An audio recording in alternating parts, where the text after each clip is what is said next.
Νομίζω ότι έχουμε μια πολύ ωραία συντροφιά και θα παρακαλέσω τον πρόεδρο της κοινότητάς μας, τον κύριο Κουνούπια, να ξεκινήσει τη συνάντησή μας. Κύριοι ακροατές, καλησπέρα σας. Σας καλωσορίζω σε αυτήν, νομίζω, το τέταρτο σεμινάριο, η πέμπτον Βασίλη. Πάντως, θα ήθελα να ευχαριστήσω τον καθηγητή, τον κύριο Δημητρίο Μπουχάλη, ο οποίος δέχτηκε την πρόσκληση του Βασίλη για να παρουσιάσει την απόψινή βραδιά, και επίσης στον ίδιο τον καθηγητή, τον Βασίλη τον Papalois, ο οποίος πήρε την πρωτοβουλία για αυτά τα webinars και ο οποίος τα οργανώνει. Ο Βασίλης δυστυχώς κάθε φορά παρουσιάζει κάτι το καλύτερο από την προηγούμενη και σίγουρα θα είναι πάρα πολύ δύσκολο να κρατήσουμε αυτόν το επίπεδο πάντα, όμως είμαι αισιόδοξος ότι ο Βασίλης θα το πετύχει. Ευχαριστώ πάρα πολύ, Βασίλη και κύριε Μπουχάλη. Όσον αφορά την κοινότητα μας, βλέπω ανθρώπους οι οποίοι είναι νέοι, δεν έχουν συναντηθεί μαζί μας προηγουμένως.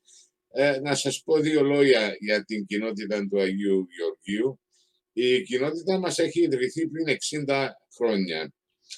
Του χρόνου, κατά ακρίβεια, θα είναι τα 60 χρόνια της κοινότητας. Και ενώ άρχισε με κάπου 15-20 άτομα, οι οποίοι χρησιμοποιούσαν μια αγγλική εκκλησία στο Χαμ, τώρα είναι μια κοινότητα γύρω στα 250 μέλη και πολύ περισσότερος κόσμος έρχεται στην εκκλησία που δεν είναι μέλη της κοινότητας.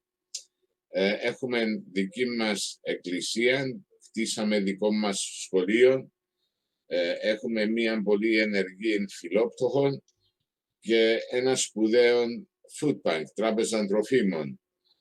Τους τελευταίους 6 μήνες, θα έλεγα, συνεχίζουμε συνεχώς να βελτιώνουμε τις εγκαταστάσεις μας. Δηλαδή, έχει 20-25 χρόνια που έχουμε αναμελήσει κάπως τα κτίρια μας. Τώρα, και αυτήν τη βδομάδα, θα αλλάξουμε όλα τα παραθύρια με double glazing στην μεγάλη αίθουσα. Την ερχόμενη εβδομάδα επίσης θα αλλάξουμε το μουσα μας στο διάδρομο. Έχουμε πρόγραμμα για ορισμένες άλλες αναβαθμίσεις και βελτιώσεις. Και ο Θεός βοηθός, τα λεφτά έρχονται μέσα από τις εκδηλώσεις μας. Είχαμε ένα σπουδαίο πανήγυρι, διότι φέτος η ημέρα του Αγίου Γεωργίου ήταν Κυριακή και ήρθαν και πάρα πολλοί κόσμος από άλλες κοινότητες. Το Πάσχα ήταν γεμάτη και η εκκλησία και η αίθουσα και κόσμος απ' έξω. Και είναι αυτοί που μας έχουν ενισχύσει και μπορούμε να κάνουμε όλα αυτά που κάνουμε. Πιο μεγάλη μας επιτυχία φέτος, χωρίς αμφιβολία, είναι η Τράπεζα Τροφίμων, η οποία μέχρι στιγμής έχει παραδώσει φαγητών σε άνω από 7.000 φτωχούς και άστεγους και έκανε και τόση καλή εντύπωση στον σεβασμιότατο, τον Αρχιεπίσκοπο μας, ο οποίος μας σύστησε σε μια φιλανθρωπική οργάνωση στην Αμερική, η οποία τότε μας έδωσε $15,000 και αυτή. Και από μήνα σε μήνα αυξάνεται η προσπάθεια και η παράδοση αυτής της Τράπεζας Τροφίμων. Και είμαστε παράδειγμα, όπως μας έχει πει ο Αρχιεπίσκοπος, είμαστε το παράδειγμα και σε άλλες κοινότητες. Θα καλέσει σύντομα μία συνεδρίαση των προέδρων όλων των κοινοτήτων για να τους εξηγήσουμε κι εμείς πώς αρχίσαμε την Τράπεζα Τροφίμων, πώς κάτι για το οποίο είμαστε πάρα πολύ περήφανοι και ευχαριστούμε όλον τον κόσμο που έχει βοηθήσει μέχρι στιγμής. Η φιλόπτωχος μας βοηθάει το τοπικό νοσοκομείο του Kingston, το Royal Marsden Cancer Hospital, το Shooting Star, το οποίο είναι Children's Hospice, μία άλλη οργάνωση που είναι Children's Charity Ballet for Bereavement και βοηθάμε και κόσμο της κοινότητάς μας, ο οποίος έχει οικονομικές δυσκολίες. Προπάντως, όταν είχαμε την πανδημία, θάψαμε νομίζω 5 άτομα, πληρώσαμε για την κηδεία τους, διότι ο Δήμος ήθελε τότε να τους κάψουν, ήταν να κάνουν cremation, ενώ η θρησκεία μας δεν το επιτρέπει και ο κόσμος δεν είχε αρκετά λεφτά για να αγοράσει και τάφον και να κάνει και πλήρωσε η κοινότητα. Αυτά δεν τα διαφημίζουμε, ούτε λέμε ποιους βοηθάμε, όμως είναι ένας από τους κύριους ρόλους που υπάρχουμε. Είναι ο ρόλος ένας λόγος που υπάρχουμε, για να είμαστε χριστιανοί στην πράξη και όχι μόνο στα λόγια. Ευχαριστώ όλους τους ακροατές οι οποίοι είναι μαζί μας απόψε. Ελπίζω θα σας έχουμε μαζί μας πάντα. Σας ευχαριστώ όλους και παραδίνω το λόγο στον συνάδελφο, τον Βασίλη Παπαλόη. Ευχαριστώ πάρα πολύ, Χαράλαμπε, για μια πολύ εμπεριστατωμένη παρουσίαση των δραστηριοτήτων της κοινότητας, οι οποίες αυξάνονται καθημερινά και, όπως είπες, είναι στην υπηρεσία όλης της κοινότητας, της ευρύτερης κοινότητας, και όλοι οι φίλοι και οι φίλες που μας ακούνε είναι πάντα ευπρόσδεκτοι να έρθουν κοντά μας και να συνεργαστούν μαζί μας για αυτούς τους πάρα πολύ σοβαρούς σκοπούς. Just a couple of housekeeping things πριν ξεκινήσουμε. Όπως είπα, θερμή παράκληση όλοι να έχουν κλειστές τις κάμερες και τα μικρόφωνα στη διάρκεια της παρουσίασης του καθηγητή του κυρίου Μπουχάλη. Όταν θα έρθει η ώρα για τη συζήτηση, βεβαίως μπορείτε να ανοίξετε και να παρουσιάσετε τον εαυτό σας και να κάνετε τις ερωτήσεις σας.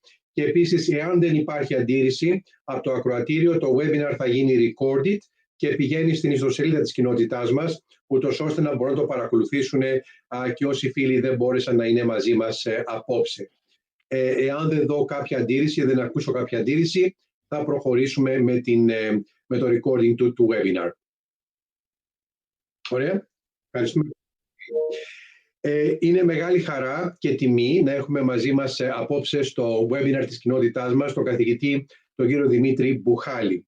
Θα σας παρουσιάσω το βιογραφικό του εν συντομία, γιατί το βιογραφικό του είναι τεράστιο και θα χρειαστούμε το υπόλοιπο από το βράδυ για να μπορέσουμε να το παρουσιάσουμε ολόκληρο, αλλά για να σας βάλω στην εικόνα των τεράστιων δραστηριοτήτων του, όπως αυτές παρουσιάζονται από το Πανεπιστήμιο του Bournemouth, όπου υπηρετεί έγκριτα εδώ και πολλά χρόνια. Professor Dimitrios Buhalis is strategic management and marketing expert with specialization in information communication technology applications in the tourism, travel, hospitality, and leisure industries. He is director of eTourism Lab and deputy director of the International Center for Tourism and Hospitality Research at Bournemouth University Business School in England, and he has been also visiting professors in countless numbers of universities around the world. He is the editor-in-chief of the journal Tourism Review and the editor-in-chief of the Encyclopedia of Tourism Management and Marketing. He is the author of 25 books and 300 scientific articles, and he is one of the most cited authors and scientists in the world in his field, with almost 60,000 citations and an H-index which is 102, which I can tell you with academic standards is not high, is absolutely massive and something which is truly impressive. Professor Buhalis is an international authority, well recognized and well respected in his field. It's an honor to have him with us, and his presentation will be in English, and he will take questions, of course, in both languages at the end and discuss in both languages at the end. And he will give us a very big background regarding the element of tourism and hospitality, focusing later on issues related to application of modern technologies in tourism and the implications that this has for our two countries, Cyprus and Greece, where tourism is one of the most important, if not the most important industry. Professor Buhalis, a warm welcome, and you have the floor. Σας ευχαριστώ πάρα πολύ για την πρόσκληση και για την ευκαιρία που μου δίνετε να παρουσιάσω κάποια από αυτά τα πράγματα. Να σας χαρώ και εγώ από τη μεριά μου που ξεκινήσατε αυτή την πρωτοβουλία Είμαι μέρος της κοινότητας κάμια 25 χρόνια σχεδόν, από τότε που ο παπάς που άρχισε να έρχεται στο Πανεπιστήμιο του Σάριο όταν ήμουν ακόμα εκεί, και μας μάζεψε όλους στο Kingston και από τότε δεν πάμε πουθενά άλλου. Γιατί κάνει μια εξαιρετική διακονία και βεβαίως και όλοι εσείς που υπηρετείτε την κοινότητα έχετε ένα θεάρεστο έργο το οποίο αναγνωρίζετε παντού. Να το κάνω ελληνικά ή αγγλικά, κύριε Παπαλόη? Όπως εσείς θέλετε. Δεν είναι indifferent, το κάνουμε και στα δύο. Εάν οι διαφάνειες σας είναι στα αγγλικά, καλύτερα στα αγγλικά και η συζήτησή μας να είναι και στις δύο γλώσσες. Ωραία.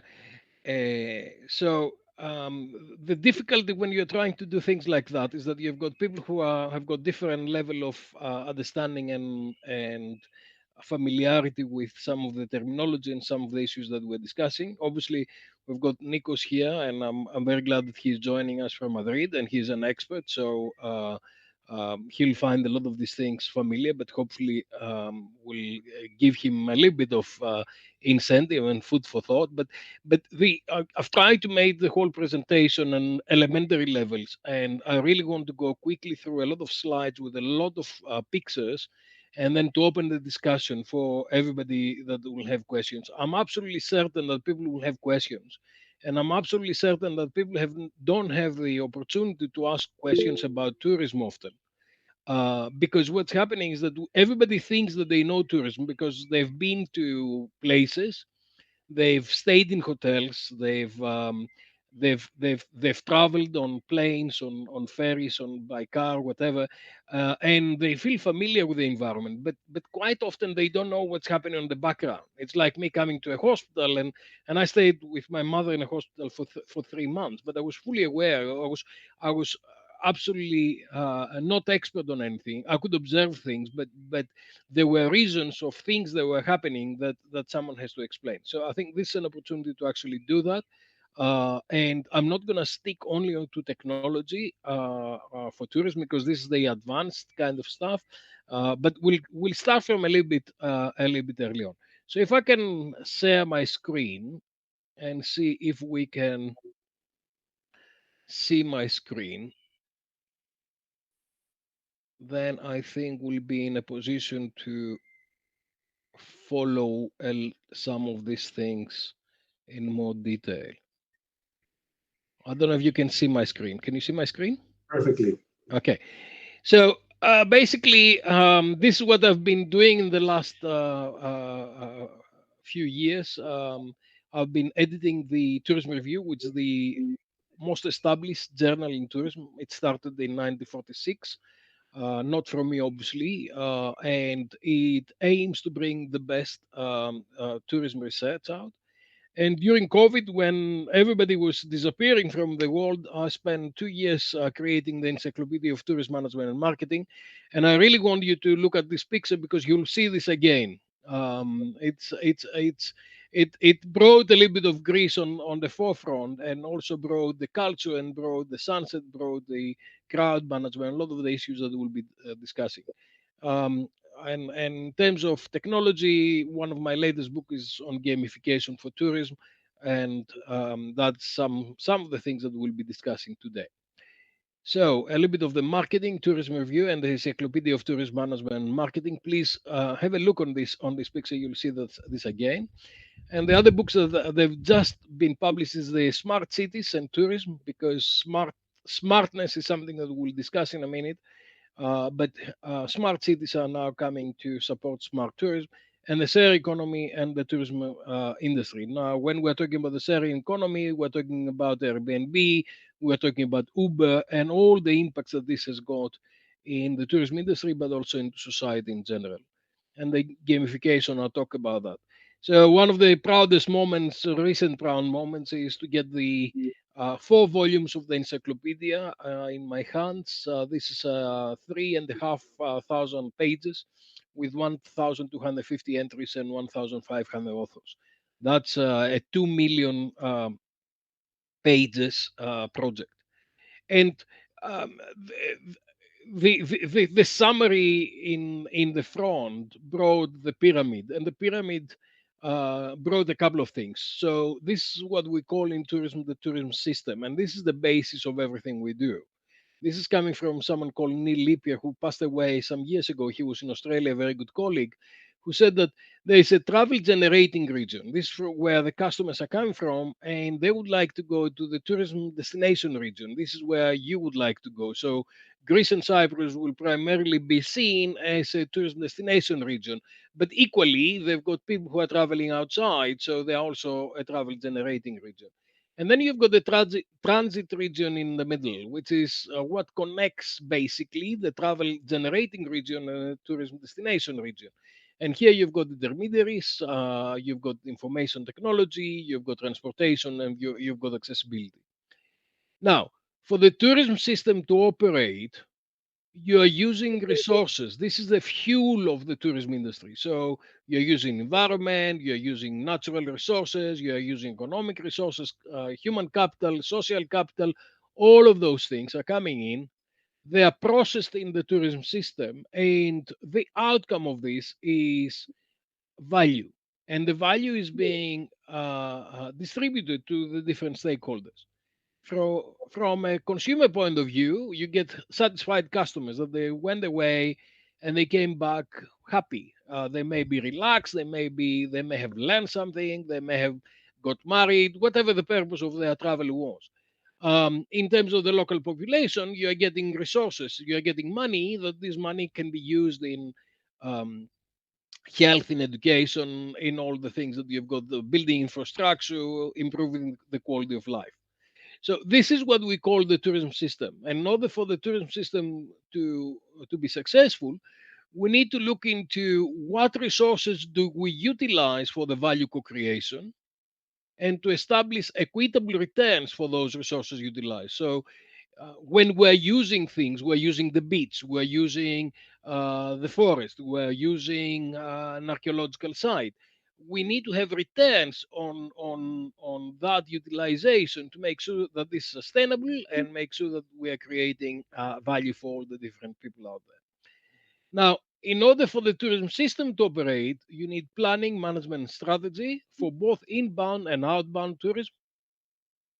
You've got market forces where we understand what's happening in the marketplace and we create value systems and value chains to make sure that everybody is coming together and then they can operate in a sustainable way to develop tourism and to operate the market properly.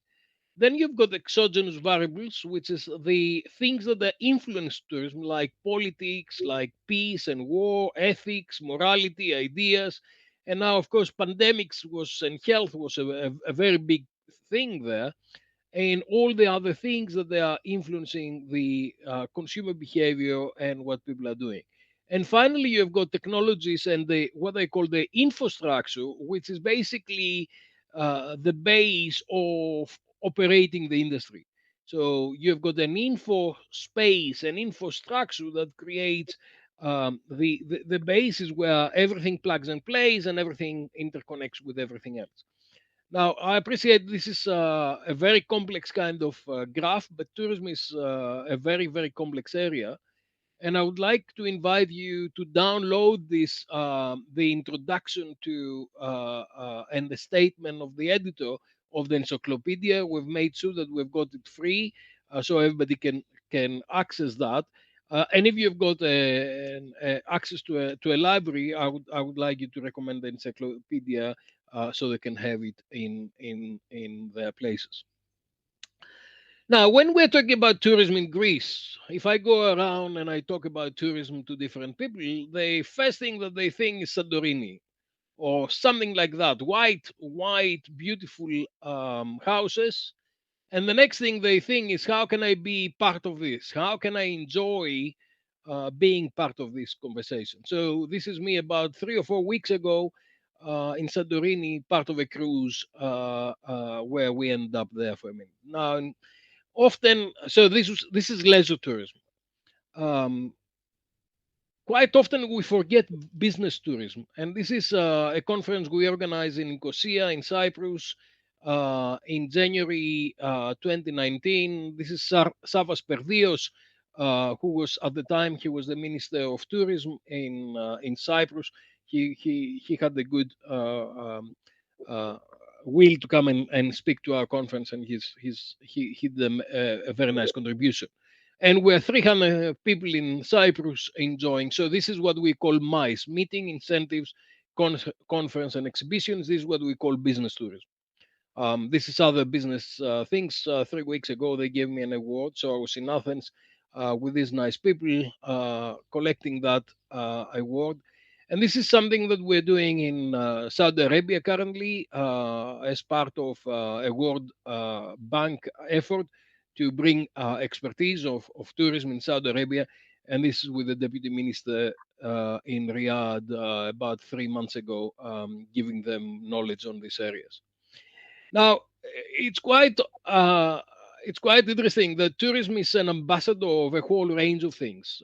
Tourism is an ambassador of culture. So, when I was in Greece recently, I took this picture with eating arakas, and I said, "This is Greece in one plate," because that kind of ladera, that kind of food, and frappe on the other side in Costa Navarino in the summertime brings that sense of place and gives the identity of the place. Equally, I just realized that there's a gastronomia με καρπούζι that is organized in Cyprus. The Association of Chefs in Cyprus have just invited me to go to this event that they're gonna be playing with karpouzi, with watermelon, and do different things. So food and agriculture and everything else is partly it's related directly with tourism because it gives us the background and enables us to differentiate the product. Now, I'll give you a range of different tourism activities so you can understand what kind of different things they are. So here you've got Mecca and people who are traveling for pilgrimage. This in China, we're doing the Smart Tourism Conference in 2015. This is domestic red tourism, as they call it in China, about communism. This is tourists going to Tokyo in 2020 to watch the Olympics. This is people going on sightseeing and in different places, and also it's very interesting to see a dog there because one of my latest research projects was about pets and how pets travel. This is people who are going to Santorini for wedding photography, and people who are going on to Thailand on leisure tourism.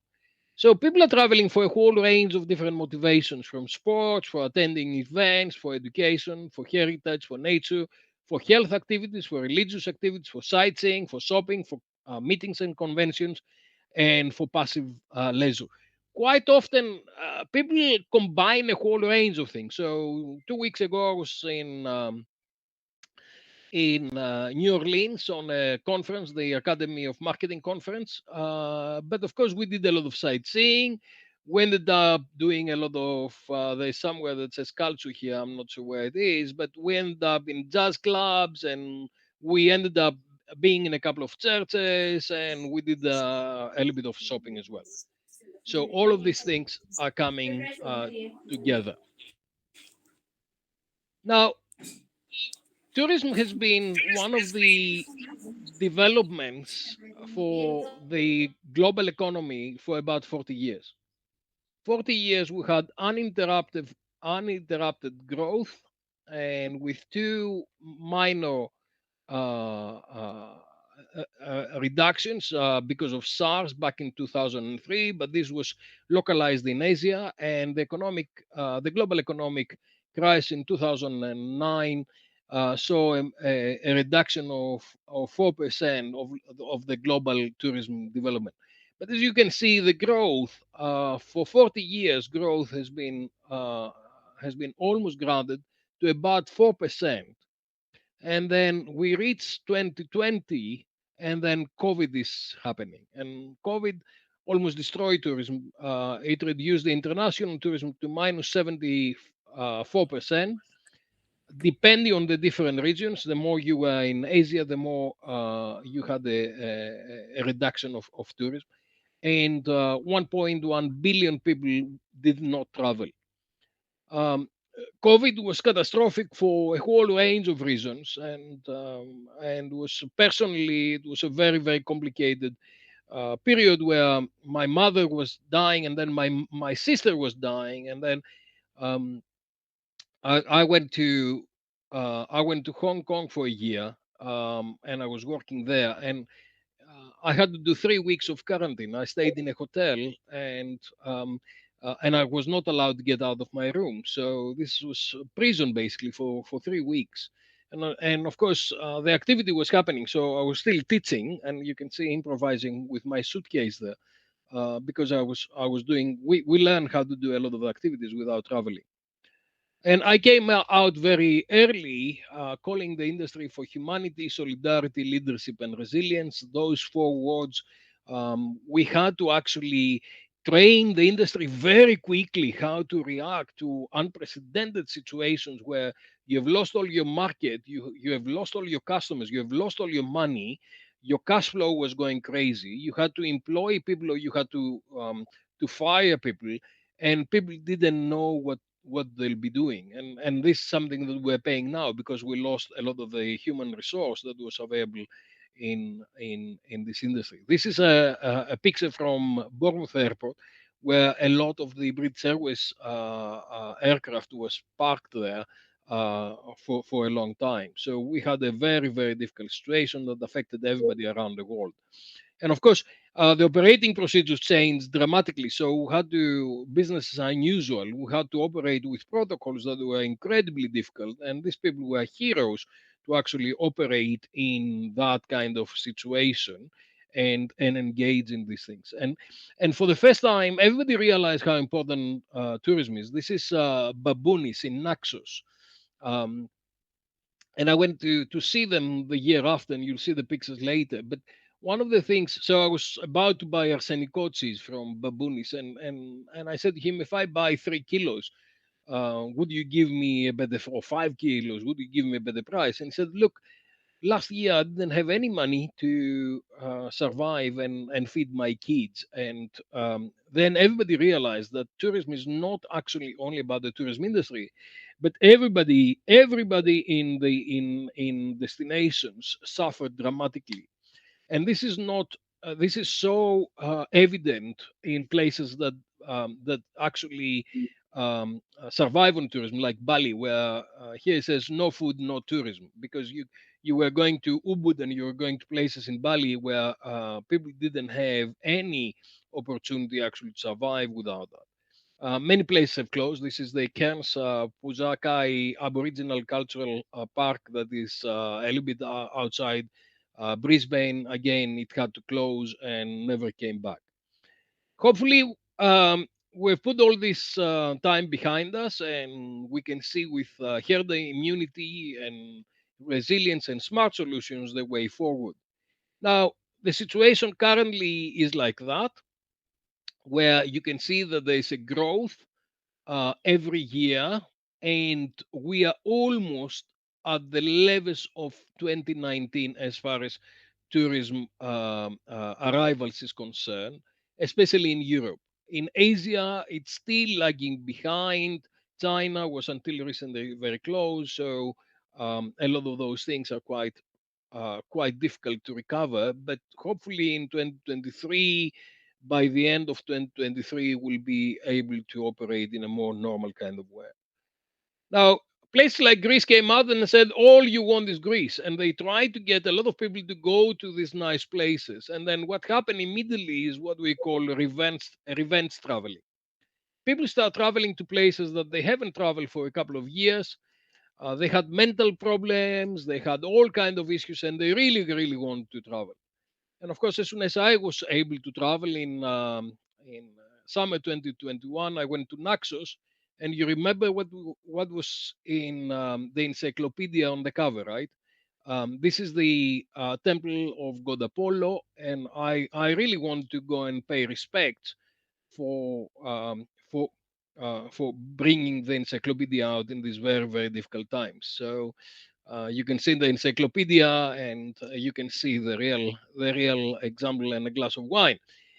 Um, Now let me see if I can play this here. I'm not sure if it's gonna work. Okay, this is the current this is the current campaign of the Greek National Tourism Organization.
Please go to Greece and enjoy that. That please do not do what this person is doing.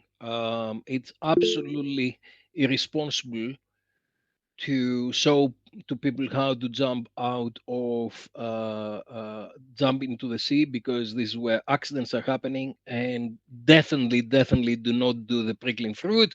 I've done Fragoska last summer, and I still remember how painful that was. So please do not do that at home. You can do the rest of it. So for many places, tourism is not optional. Specifically for remote places, for insular places, rural and peripheral regions, because we absolutely need to be able to do tourism for the community to survive. The good thing is that we are blessed with assets, products, brands that enable us to co-create experience with the local residents through differentiation and authenticity. That enables us to attract customers and to engage in many different ways. But what we've learned with COVID is that we really need to look forward, and the past is becoming irrelevant. So we need to operate in very different ways in the future. And agility is perhaps the most critical element of what we should be doing in order to survive in the tourism industry. Now, a lot of people don't understand why we do tourism.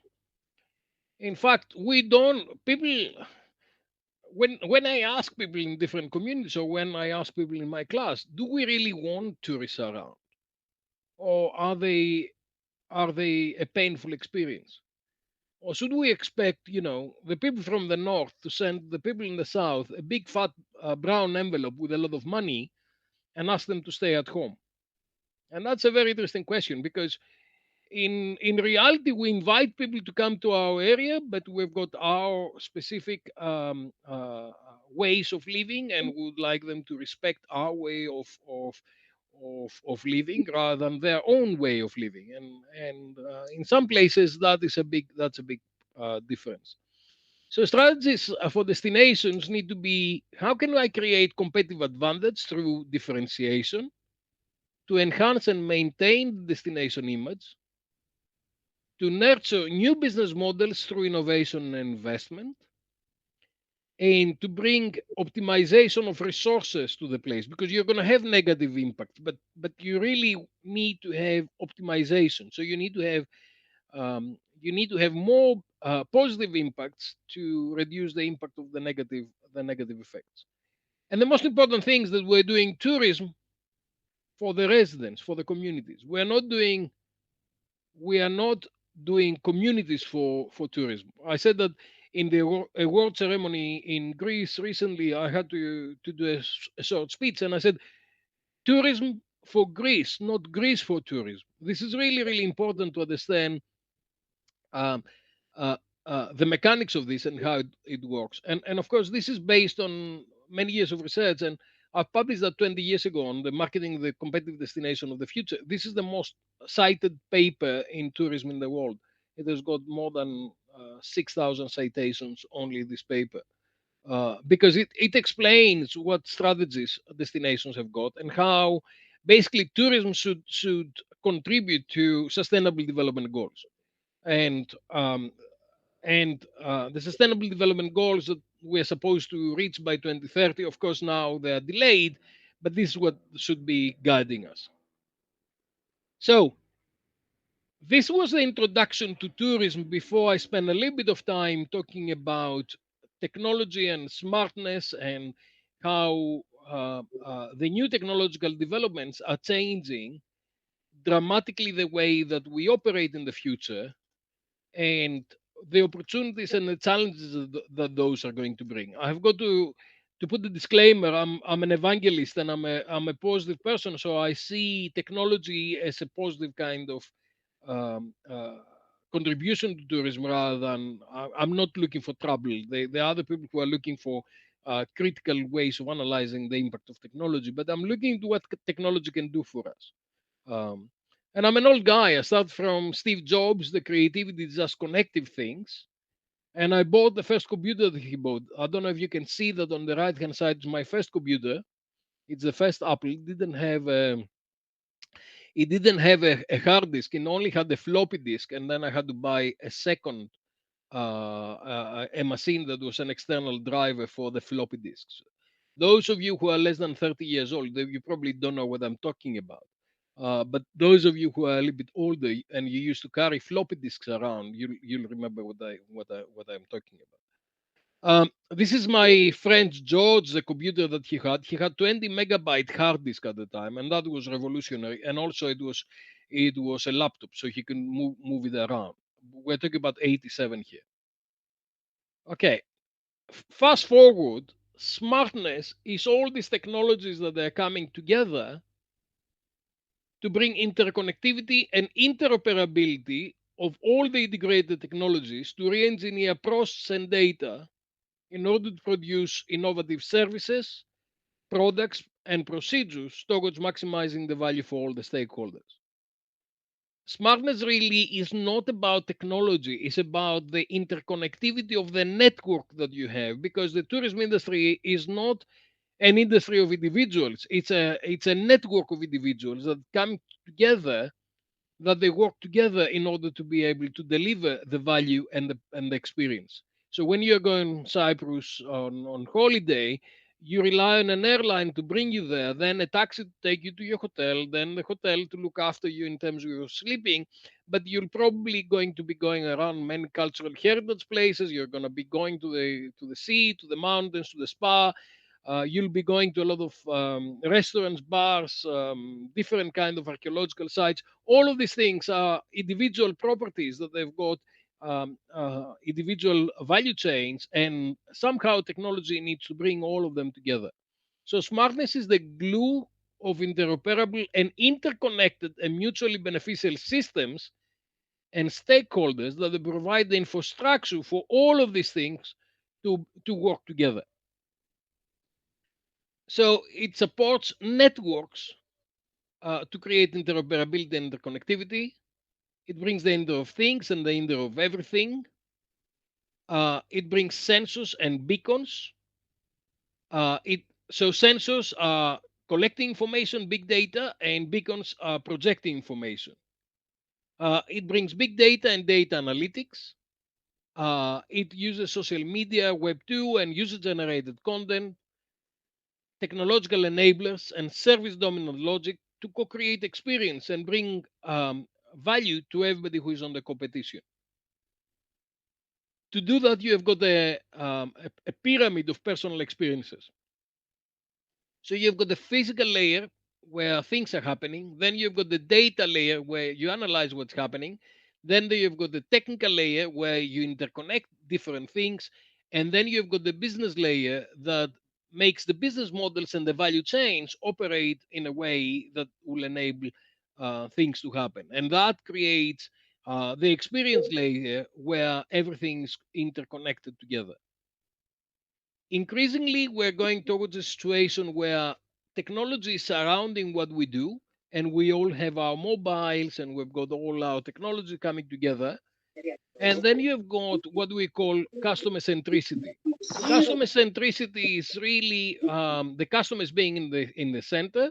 And then you've got all this technology like Internet of Things, the Internet of Everything, 5G, RFID, wearables, APIs, cryptocurrencies, sensors and beacons, pervasive computing, gamification, and artificial intelligence and machine learning. All of these things working together interoperably in order to support the customer.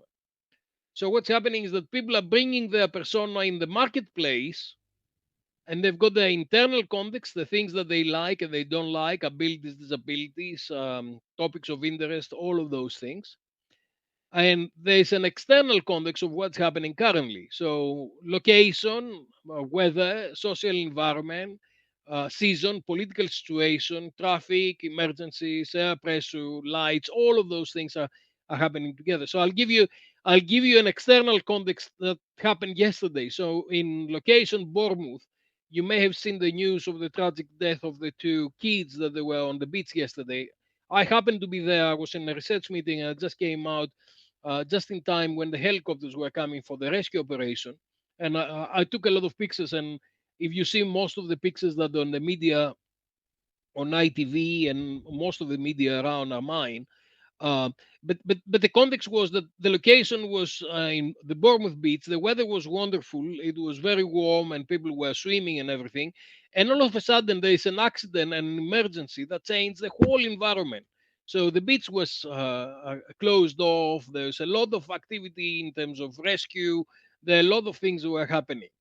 And of course, the tragic event of the loss of life of the two young people. So the internal context and the external context influence what's happening here, which is the co-creation of experience that is based on the needs of the travelers and the travel industry on the other side. And then with the big data and the connectivity and the smartness, we've got a range of devices where we interconnect all of these things so we can maximize the value that is being created for all the different stakeholders. I wish I had a lot of more time to explain to you in detail, but that's why I'm giving you all the references so you can read things if you're more interested, so you can ask any questions and we can talk about it. Now, increasingly, we see that people used to switch off their mobiles, they used to switch off their technology and go on holiday and escape from everything.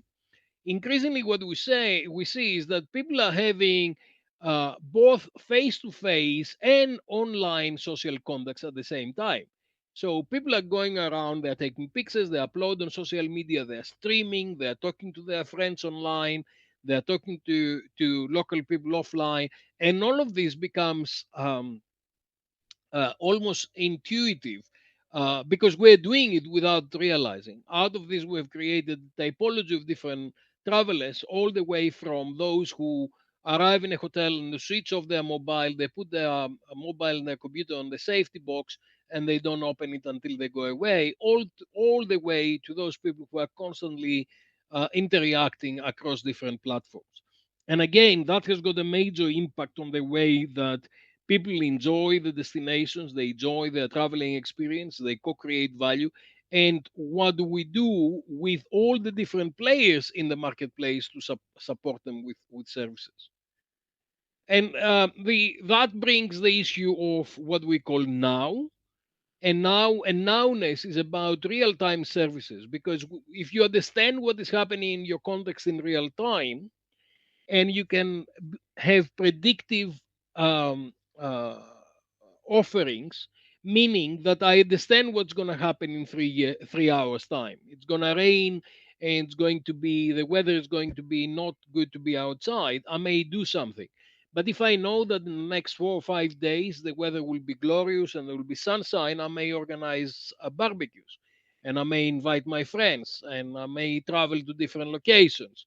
So a lot of the what we call nowness is based on real-time co-creation, and that brings us a whole range of opportunities to address this. Because what's happening is that nowness is primarily data-driven, consumer-centric, experience-enhanced, real-time co-creation. So we can maximize the value that we offer to different stakeholders based on the context, with a view of creating instant gratification. And instant gratification means that we co-create competitive advantage, not only on price and in differentiation as we used to do before.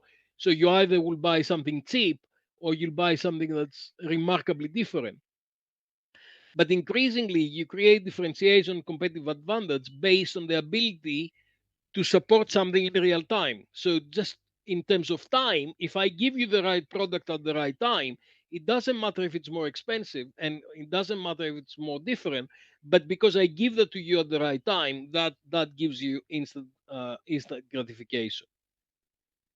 Now, I like to take you to the future, and the future is where we are going to be going, uh, and that will that the tourism industry will need to understand that in order to do future proofing of the industry. And I think the big questions and the big issues here is the ambient intelligence, the smart cities and the smart tourism, the artificial intelligence and the chat GPT that we've been experiencing in the last 4 or 5 months, the robots, the bots, the autonomous devices, and the drones, and what we call hybrid living and traveling, which is about metaverse and how we're going to be living a digital life and a normal life. Increasingly, you see robots around in different places. This is Pepper, the robot in Munich Airport. This is in the New Century Grand Hotel in Hangzhou in 2019 that was following me and was bringing room service. This is last year in Hong Kong. That's called Rise. That was spreading around different people and to disinfect people from COVID. And there are other types of robots like Alexa and the voice activated robots. And again, we're doing research on this, on what you're using at home, what you're using in a hotel, and what can you bring from home to the hotel. So you've got an easy transition. You're bringing what you're using from home into your hotel. Things like music, light controls, television controls. If I'm going to Korea, I don't necessarily want to watch Korean television. I would rather watch the films or the series I'm watching in Greek, and bring it over. And this is also some of the new technologies that will be robotics that will be part of delivering what we're doing. And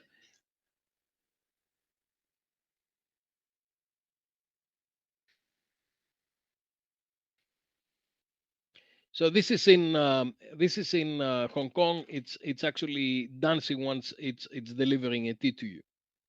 And the final thing is metaverse. And if you see the timeline where we started with technology and tourism in the 1960s, and now we're going towards 2020s, we are looking into what we call digital life and twin life, which is basically you replicate your normal life into your digital life. And what's going to happen is that you're going to have digital experience in parallel to real experiences.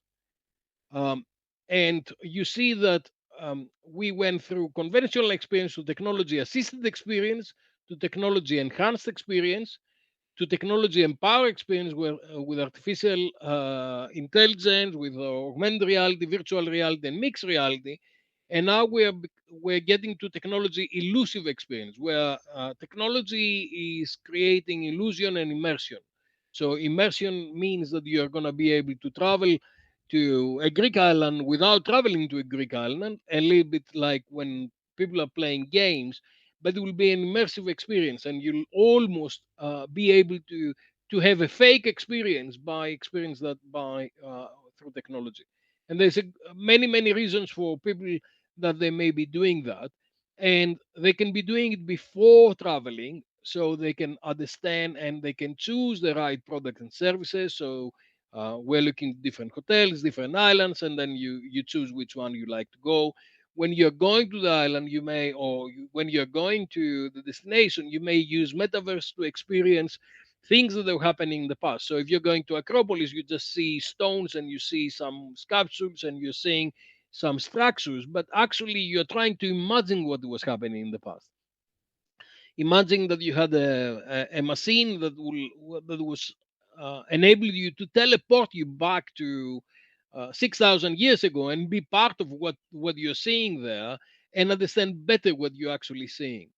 And then collectively, you are taking a lot of this data forward into memory, digital memories, and you can relieve these digital memories, and you can go back into your trips and to your friends and explore the ways that you have experienced in the past in a different time. So we can see metaverse happening in before, during, and after the physical meeting. We don't see metaverse as a way of replacing the actual meeting, but we see that as a way of enhancing the meeting. And there is a huge industry now, and the industry needs to develop a whole range of different tools to be addressing this. So consumers will be coming in with different needs and wants and demographics and the travel history and the different requirements, and we need to be able to address their needs before the trip, during the trip, and after the trip. And all the different parts of the tourism industry need to be able to deliver solutions in order to be doing that. But also the community and the peers will be playing a very important role on that. So community and friends will be part of this because they'll be interacting dynamically. Travel experts, tour operators, travel agents, travel influencers, all of those things. Other travelers that they happen to travel in the same place, in local people that happen to be in destination, and they would like to meet and exchange information and socialize. And the last bit is the bit that's more scary than all is artificial intelligence. These are two ladies I met in Hong Kong last year. One was an expert um, on technology, the lady on the red, and the obviously the nurse on the right hand side was a health expert, and she was doing a full assessment of my health based on information that she was asking me, and we had a very interesting conversation. um, a lot of people would have seen the chat gpt and how you're using technology in the chat gpt. I've just written an article on this with another 35, 40 people from around the world, that we're trying to define what it is and how it's be used. So on the one side you've got consumers and demand, on the other side you've got the supply. And what you'll find is that on the demand side, people will be using ChatGPT and generative technology to look for information, plan for their trips, and make the most of their services, to search for information, to eliminate choice and choose the right things, select suitable timetables, and evaluate alternative products and services, to create context dependent dynamic itineraries, meaning that they're going to change according to things that are changing on the environment. Um, and instead of using search engines like Google, they'll be using that kind of services. And equally, they'll be looking for opportunities to combine a range of different resources and to provide comprehensive answers based on text that will enable them to interact in natural and native language. So, ChatGPT, you can operate in Greek, or in Korean, or in Brazilian, or in any other language that you might like. From a supply point of view, it will enable the tourism, transport, hospitality organizations with many different customer facing back office operations. So, ChatGPT will be answering a lot of questions that people have got about the destinations, about the things that they like to know. They'll be assisting with bookings and reservations. They'll be providing guests with information about availability and pricing. They'll be assisting on the booking. And then increasingly they'll be personalizing and individualizing the itineraries and the interest to make sure that people get better value out of what they are engaging.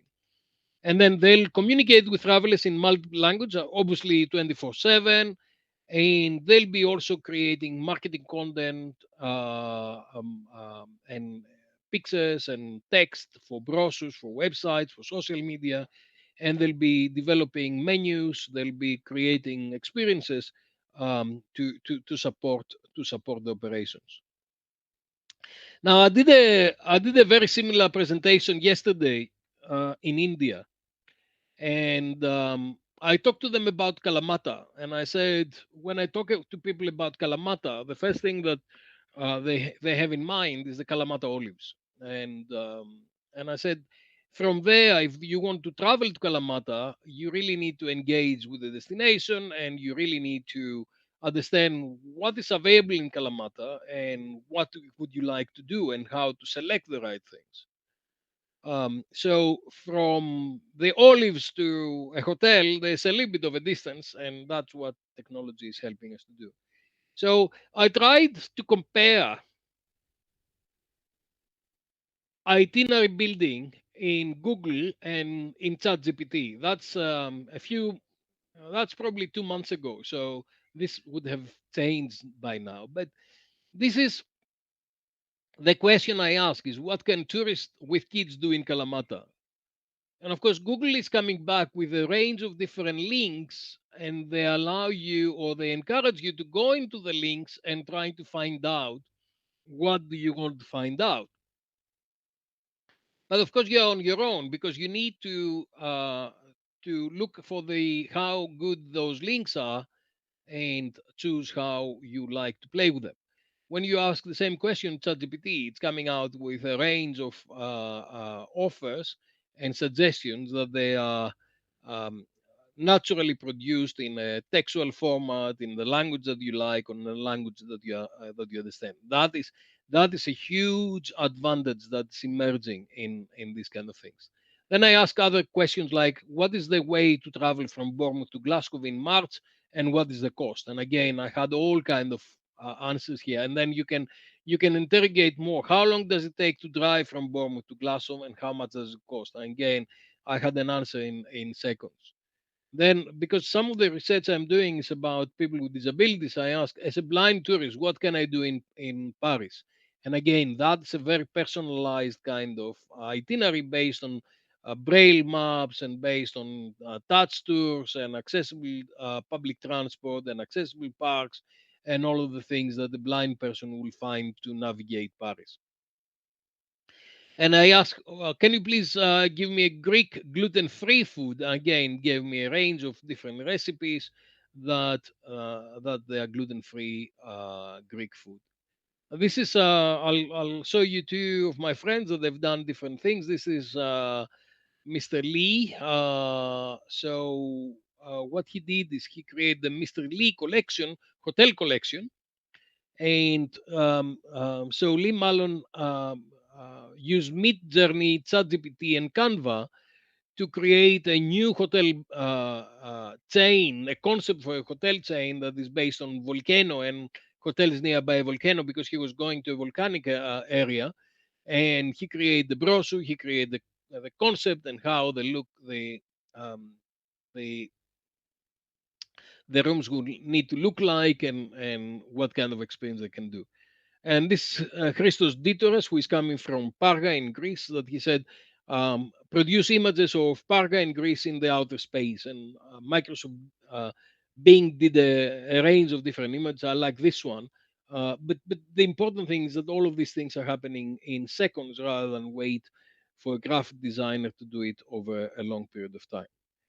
So that's it. I try to keep it as short as possible to give you an introduction of the basic things, and also to take you through to a little bit more advanced things that we are doing now in my research lab in terms of using tourism and technology, cutting edge technologies for generating value in tourism. So back in the encyclopedia, the books that are currently out, and this is how you connect with me. You can Google me on Buhalis. You'll probably find me immediately, or you can go into buhalis.com or Facebook, on LinkedIn, Twitter, WeChat, WhatsApp, whatever you have. I'll be there. Thank you very much. I'll stop here.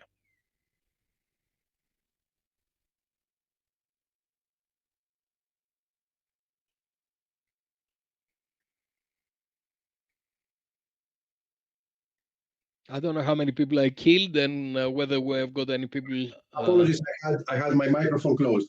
I was saying that, dear Professor Buhalis, dear Dimitris, I think I speak on behalf of all of us in saying that this was an absolutely fantastic lecture. And you took us from the very, very basic concepts all the way to the most complicated ones in relation to tourism, and that in the context of two countries like Greece and Cyprus that rely massively on it. I will keep as a soundbite coming out of this webinar what you said, that it should be tourism for Greece and Cyprus, not Greece and Cyprus to be for tourism, which makes an enormous amount of difference, and that sets the philosophy of the whole thing on the right basis. And before I open it to our friends who are in the webinar, and there are quite a few, to questions, I have two questions for you. The first one is you spoke about smart cities that need to be there if it is to embrace tourism in the 21st century. How do you see this in combination with exactly what we said, that it should be tourism for the countries and not countries for tourism? What kind of smart infrastructure you foresee in place so that the concept can be respected and at the same time tourism flourishes? Okay. Smart cities have been developed especially on big cities, on places that they've got a lot of different people.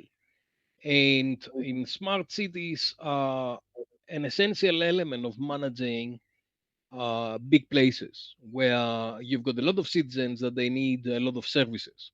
Services from anything, from schooling, health, rabbis, all the normal transportation, all the normal services that people use in different places. Now, tourism is a layer of the smart city. So basically, you have got. Let's talk about Thessaloniki. You've got Thessaloniki, and Thessaloniki is creating the smart infrastructure for the Thessaloniki residents. And then on top of that, you've got a layer of that that's addressing the needs of the travelers. Some of the infrastructure and some of the places that people are using, both of them are using. For example, the museums, for example, the church, for example, in different areas. There'll be dual use, transportation is dual use. But of course, tourists will be using them in a different way than the locals. And also, tourists are naive. They are what we call destination naive. They go for the first time.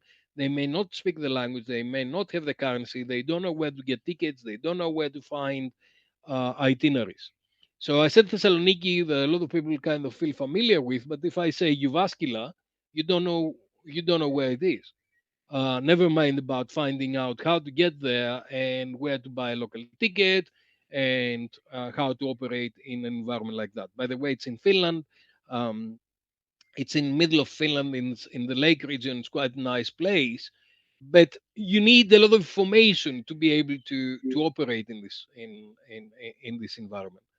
So it's rather complicated. But smart cities are services for the citizens, and then smart tourism is the layer that is connecting the smart tourism business with the smart tourism consumers that they happen to be in the place. Thank you so much. And my second question, before we ask colleagues to have their questions, is in your professional academic experience, has the whole philosophy, the whole approach of people to tourism changed after the COVID-19 pandemic? And I'm not talking in the sense of using masks or washing their hands and using antiseptic, but in the context, do they want to visit different places? Do they want to do different things or connect with people in a different way post-pandemic? There are two or three things happened. So when I prevent you from eating pasta for a long time, when you're able to eat pasta, you eat too much pasta. So we have something that's called revenge traveling right now, because people have missed traveling so much. And they also, in the past, we used to take travel for granted. Everybody could travel. The prices were very, very low, and everybody could jump on a plane and go somewhere. And all of a sudden, when that was taken away, people went absolutely crazy about traveling. Their mental health suffered dramatically. They couldn't meet their loved ones. They couldn't fulfill their obligations.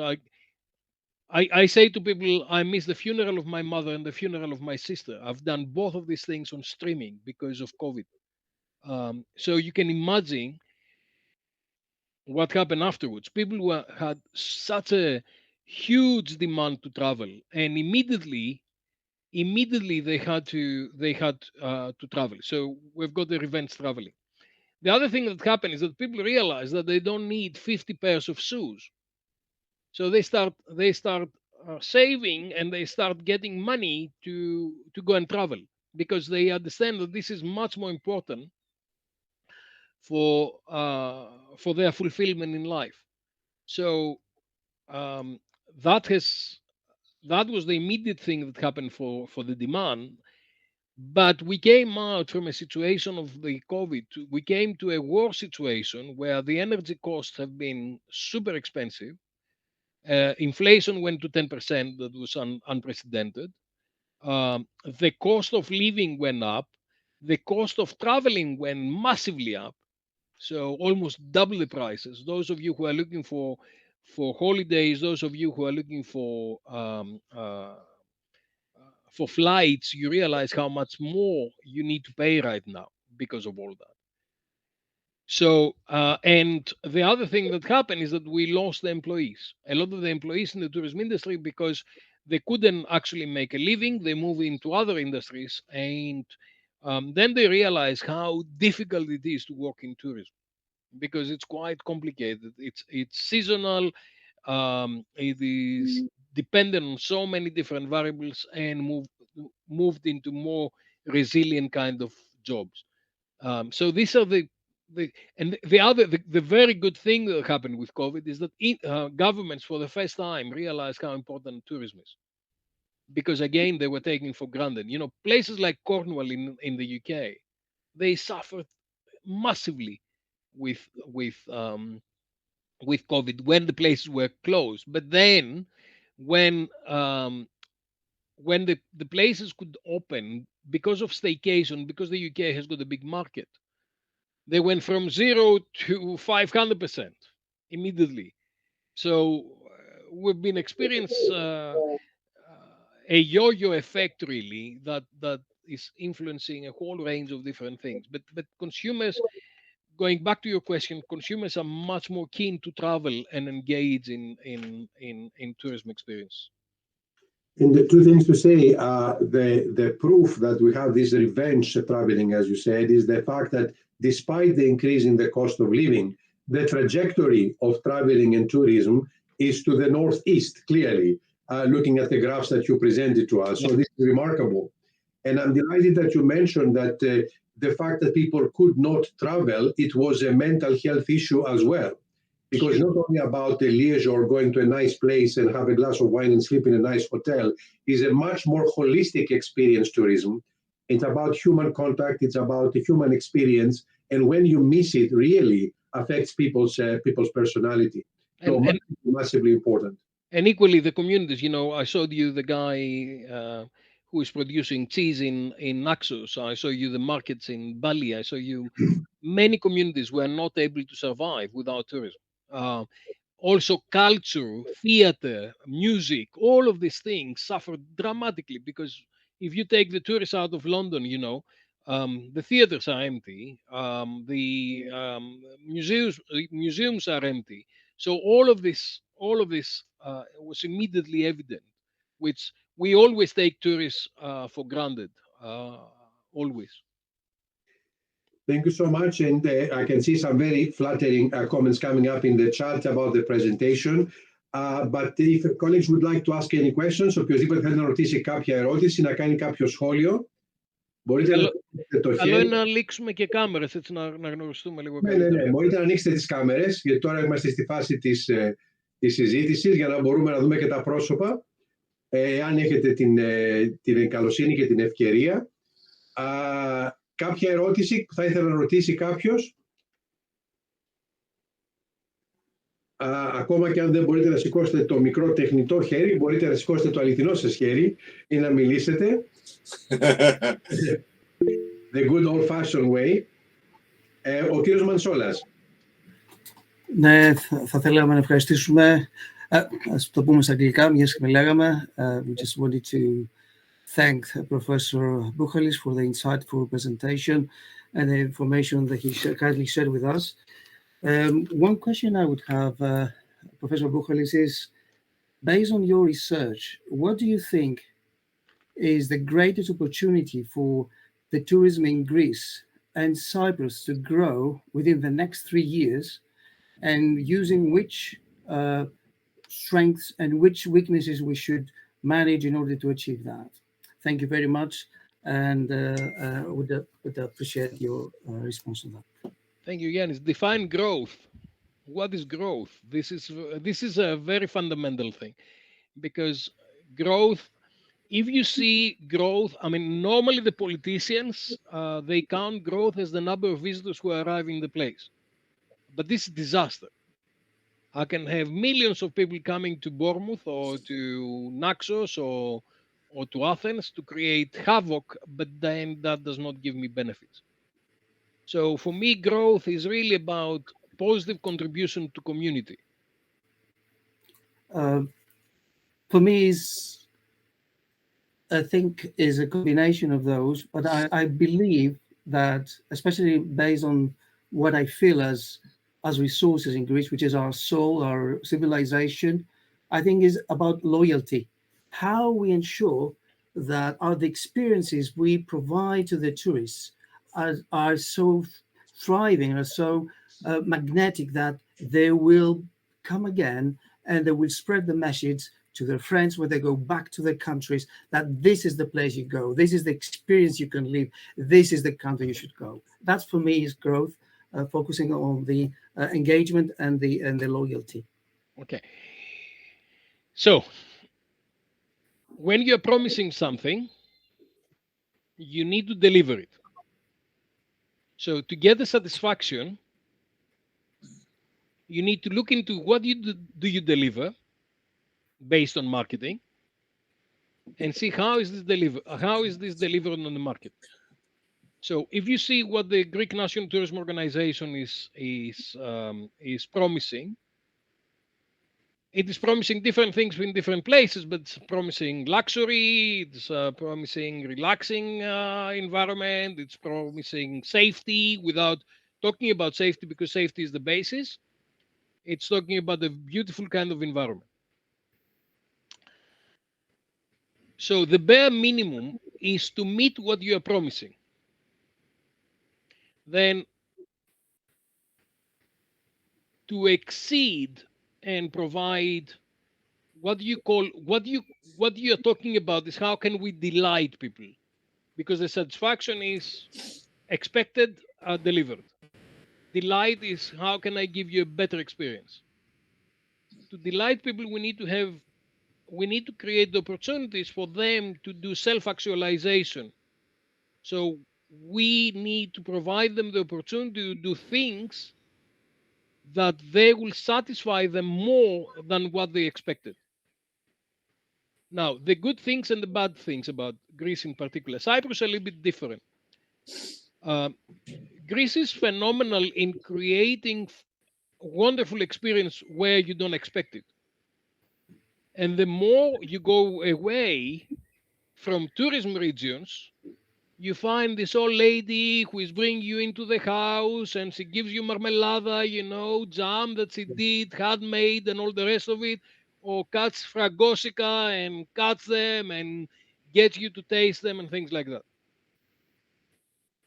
Things that are unbelievable, because what's a memorable experience is something that touches you emotionally. And to touch you emotionally, you need to have real connection with people. Okay. Great.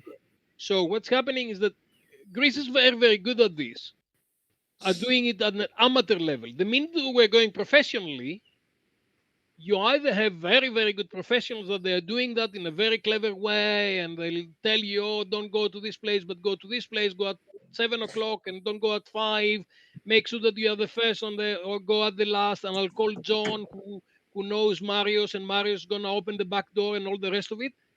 Incredible. And then you've got the other stuff that I don't care. I'm only working here. Here is a plate. And they also have a really bad infrastructure. We have pedestrian, pezodromia, pavements. You have got all the mess that is going. That is the basic things that we do not meet. Part of this cruise, I went to Mykonos, and I was really, really surprised how the infrastructure is not there. So you're creating all these kind of things. You're telling people you'll pay 1,000 euros per night, and but the infrastructure is not there. The transportation system is not there. And of course it's not there because Mykonos can operate in certain amount of people. The minute that you exceed that, you go into very small streets where two cars are coming that way and they stop that way. You add alcohol, you add all the other bad things that they're going with this kind of tourism, and immediately you've got a problem. So it's really complicated. So the first complication is what is growth and what is good tourism, good for whom, and how do we design that? And the second thing is how do you coordinate all the different stakeholders who have got conflicting interests to actually deliver something that you like? Because equally, all the tourists are not nice tourists. They are not. A lot of people would like to have everything for nothing. So I can have a lot of people who will come to many different places, and they'll do different things. But if they are not paying for it, and if they are not contributing the community, I'll give you an example from I think it was Nepal years and years ago, either Nepal or Bhutan. The Bhutanese people are very, very hospitable, and because they are up on the mountain, they'll take everybody in their house and all the rest of it. And Australians were taking advantage of it. So one of my ex-professors was telling us this story that they introduced a visa of $5,000 for travelers to Bhutan to cut down to people that they really wanted to go to Bhutan and make a contribution. And that's how they manage it. So different places obviously have got different needs, different carrying capacity, what we call carrying capacity, and they've got different ways of managing things. But ultimately, you need to have a plan, and you need to have regulation. You need to have a strong government, local, regional, national, with expertise and knowledge to actually manage these things. Unfortunately, in Greece, governments for many, many years, and I've been in this business for 40 years, have never actually had the technical expertise, and they never respected the technical expertise and the knowledge to operate. So they are amateurs, and they operate amateur magicians. They operate as they see fit, and then as they see political gain, and that's a disaster. Θα ήθελα στο σημείο αυτό να παρακαλέσω τον κύριο Γκορφινόπουλο να κάνει ένα σχόλιο, γιατί βλέπω ότι στο chat γράφει σχετικά με το carrying capacity, που είναι ένα μεγάλο πρόβλημα τόσο στην Ελλάδα και πιστεύω ότι είναι παρόμοιο και στην Κύπρο. Γιατί έχουμε φτάσει σε ένα σημείο ίσως που το infrastructure έχει κορεστεί και δεν μπορεί να πάει περαιτέρω. Θα θέλετε να σχολιάσετε, κύριε Γκορφινόπουλε? Γεια σας και από μένα. Γεια σας. Yes, I totally agree with, first of all, once again, Dimitrios, you did an amazing presentation, and of course you added a lot of information and food for thought for many days actually to be discussing, and not just for some hours that we're here. I totally agree that the carrying capacity, it's a very big issue in Greece.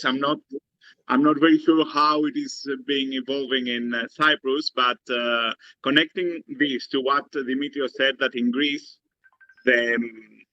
the management of the destinations are not being implemented by people who really know. This creates a lot of false practices that might destroy the overall experience of the traveler in the end. And this is something that you don't want to. But apart from the experience of the traveler that goes there to enjoy the destination, it's what is tourism giving back to the destinations? Is it positive impact? Is it negative? Is it both? And how you actually manage it? Because environmental concerns are very, very low. However, the environmental challenges are very high. So if we are not able to acknowledge the environmental impact that a tourist can have in a destination, then we are not even seeing the problem, let alone dealing with the problem. And then trying to create linkages between the economic impact that a tourist can have to a destination with the actual local societies. This is something that is being neglected as well. We're not having a planning system where we reassure that the value that I will bring as a tourist will reach the local societies that are most in need of this tourism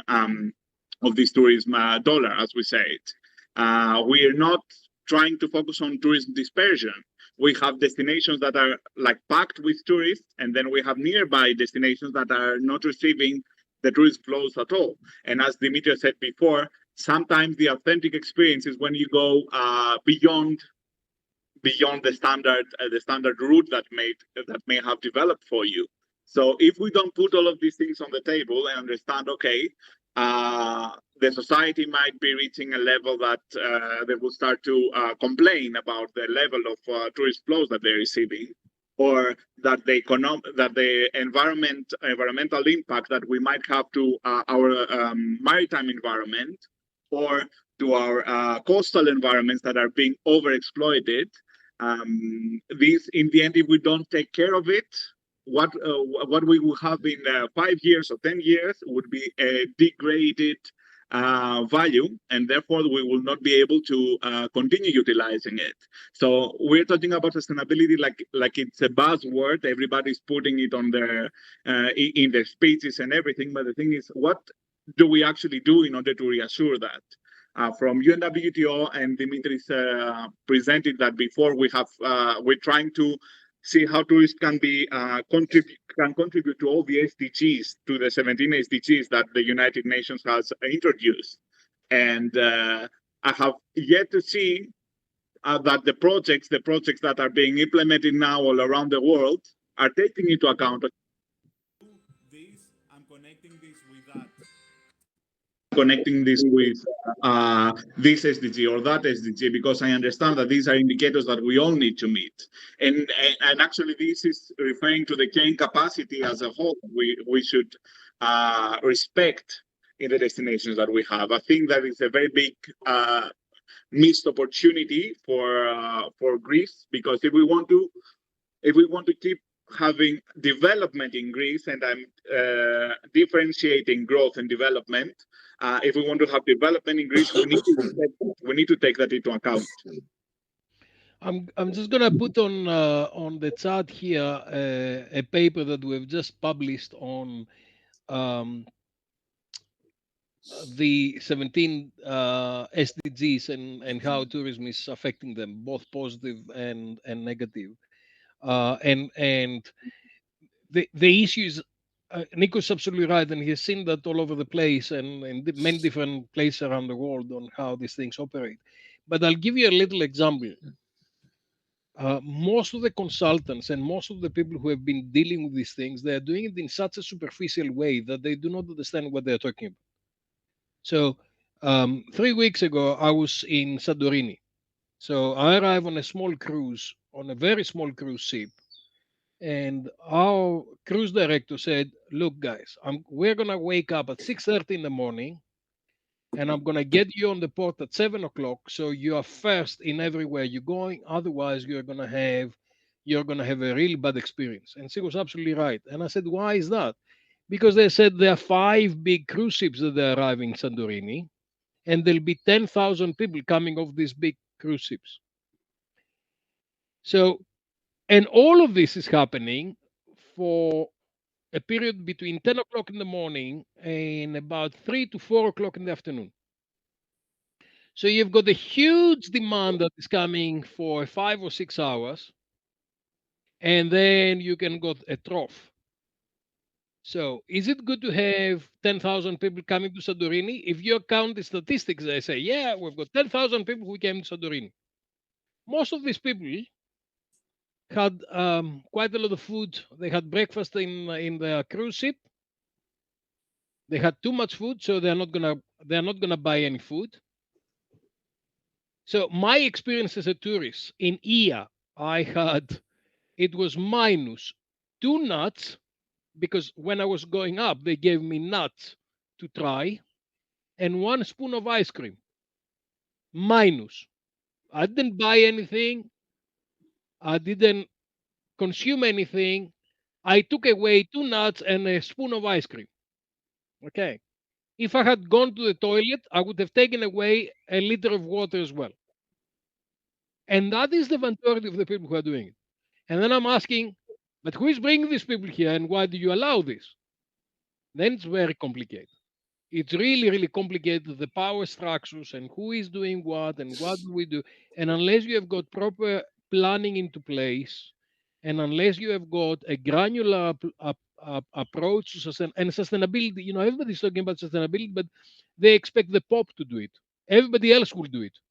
We're going to conferences, they're keeping the air condition to 18 degrees and everybody's wearing jackets and ties and they're freezing and they're talking about sustainability, right? And they're spending so much energy to reduce the and they give you plastic bottles of water. So we are talking about sustainability, but someone else to do it. It's really complicated. Let's open the conversation. Let's see questions from people. I think you are not too far away from the end of the webinar. The discussion is fascinating, and I'm pretty sure we can go for another couple of hours, but you need to bring it slowly to a closure. My last question, Dimitri, will be regarding artificial intelligence. We had a fantastic lecture in the 4th webinar. This was our 5th webinar by Dr. Vassilios, who put us into the concept of artificial intelligence very successfully. You mentioned clearly the advantages. Can you foresee any risks? Because a day doesn't go by without seeing somebody announcing Armageddon in the front of websites and newspapers because of the use of artificial intelligence. So I would like to have your views on that and then bring the webinar to a closure. Look, this is not strictly speaking, it's not my area. But look, artificial intelligence is you are giving the power of thinking to machines. This can go wrong. But like in your profession, you know, in a medical profession, if you didn't have the machines, you wouldn't be able to do transplants. You wouldn't be able to do a whole range of things because you wouldn't have a person pumping, whatever oxygen or pumping whatever you're doing. I'm not pretending that I know what you're doing, but without the machines, you are not going to be able to do a lot of things. And artificial intelligence is bringing huge tools, but we are giving up 2 things. We're giving up human intelligence because we are not trained to do things. But this has happened before, you know, when we had calculators. If I'm asking you what is the square root of 139, you probably don't know. 30 years ago, you probably would be able to work it out. People do not know how to travel from Bournemouth to Oxford without using GPS or Google Maps or whatever. So, like any technological innovation that's coming forward, it has got risks. And we need to create legislation, regulation, and we need to work into how do we manage the machine that makes the decisions and how the decisions that the machine is making and the people who control the machine supporting the communities. And of course, I'm concerned. I hear all the arguments. I hear all the big issues, and the issues are there. But as I said, I'm an evangelist, so I'm looking to the positive kind of things. I showed you some examples. If you ask me where would you like to take my family to Kalamata and what should I do if my mother is on a wheelchair and all the rest of it, as a tourism professional, it will take me probably half a day to come up with one comprehensive answer. With these tools, I'll come back in 20 minutes to you. So this is what the tools are bringing forward. So the question is, how can you not be excluded, and how can you learn how to operate the tools for the benefits of society and how can we make sure that we regulate the tools, that the tools support society. But like everything, every time the new technologies are coming out, there are people who are coming out and they say, oh my God, this is going to create this kind of problems. I mean, when the cars came out, people were saying, oh, it will kill people. And of course, cars are killing people, but equally, cars are taking us from one place to another. It's a matter of use. It's not a matter of tourist. Is a bad thing if it's not run properly, and it's a very good thing if it's run properly.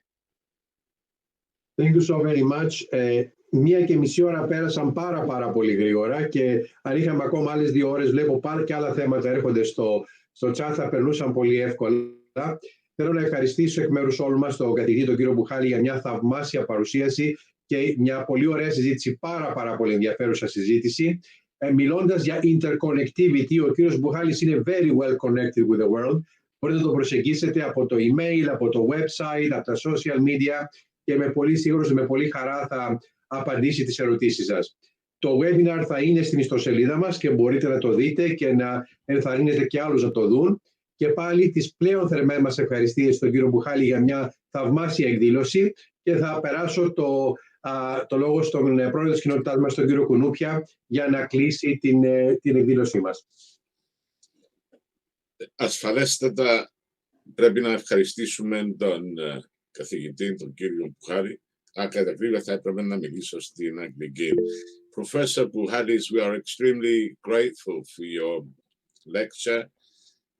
Erudite and interesting and educational to all of us. Really, it is an education to listen to such distinguished speakers who are experts in their fields, even though we like to think that we are the experts in everything.